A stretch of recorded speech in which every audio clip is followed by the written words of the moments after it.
Wes Anderson, I forgive you for The Life Aquatic.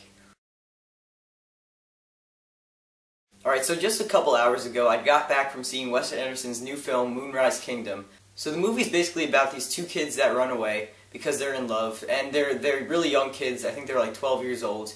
And it's kind of about how they try to stay together while everyone else wants to bring them apart again, and they send out a whole search party looking for them. It's a really interesting but simple premise. And I'm just gonna say I love this movie so much. I think I've seen a bunch of Wes Anderson movies, and this is probably my favorite one of his films. I think Wes Anderson's such a great director because he pays such attention to detail, and he did that in this movie too. There's so much detail, and there's so many great shots and everything. The cinematography in this movie is just beautiful. I remember saying back a little while in my Prometheus review that movie had some of the best cinematography I've seen for a long time, and this movie has cinematography that's just as good as that. And another thing about Wes Anderson is that you could really see he has a vision for each one of his movies, and each of his movies are really inspired too. So yeah, Wes Anderson did a great job directing this movie. And also it had a great cast of people in this movie. It had Edward Norton, Bruce Willis, Tilda Swinton, Frances McDormand, Bill Murray. It had a bunch of great people in it. And there really isn't a bad performance in this movie. Bill Murray is really funny in it. I felt like he was a little underused, as was Frances McDormand. I would have liked to see more of them, but still, I really liked their story. I liked their characters. I thought they were really funny. But to me in this movie, there were a bunch of standouts. I really loved Bruce Willis. I wasn't sure how he would be in a Wes Anderson movie.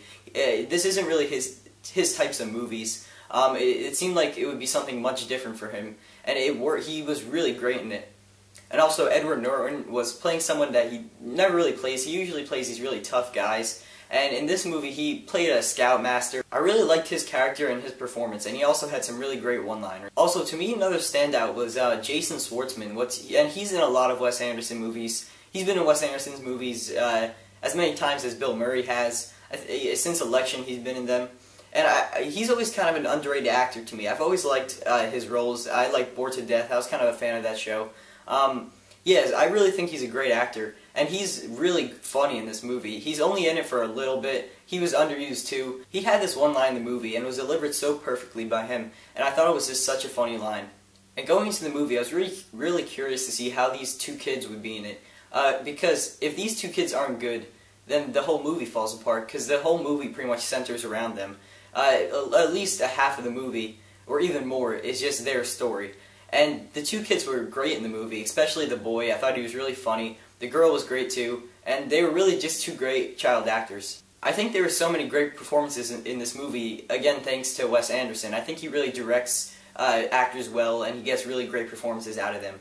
Also, Wes Anderson co-wrote the movie with Roman Coppola, and I thought they did a great job. The script was great, a lot of the dialogue was really funny and really witty and great. And this movie was just a big surprise. There were a lot of things I wasn't really expecting going into this movie. Like, for one, it's really violent. In some parts of the movie, it's kind of it doesn't really need to be that violent. That was one little problem I had with it. It was a little too violent at some parts. And there were a lot of times in this movie where I found myself not laughing out loud, but I mean, there were a lot of really clever scenes in this movie. And it was a funny movie. And the movie does start off a little slow. It takes a while to get into it. But then, around the second and third acts, it really starts picking up, and especially in the third act, the movie actually starts to get a little bit intense, and it becomes like a really fun and fast-paced movie toward the end of it. And this is a movie that, it's really clever and original, which I love to see, because so many movies nowadays are just kind of like copies of older movies, and they're just all a different variation of older movies. But this one was just original. Everything about it was just so clever and original.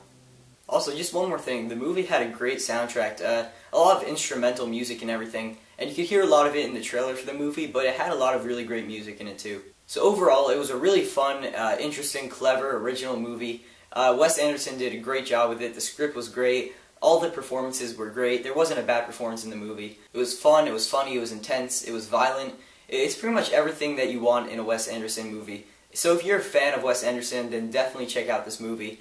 It's probably my favorite one of his movies. And in the end, I'm going to give the movie a 9 out of 10 because I loved it so much. Alright, so thanks for watching my review of Moonrise Kingdom. Definitely check out the movie. You'll have a great time with it. So leave a comment below saying what your favorite Wes Anderson movie is. And if you saw Moonrise Kingdom and if you liked it, So tell me all that in the comments below. So thanks for watching, and I'll see you next time. Alright, bye.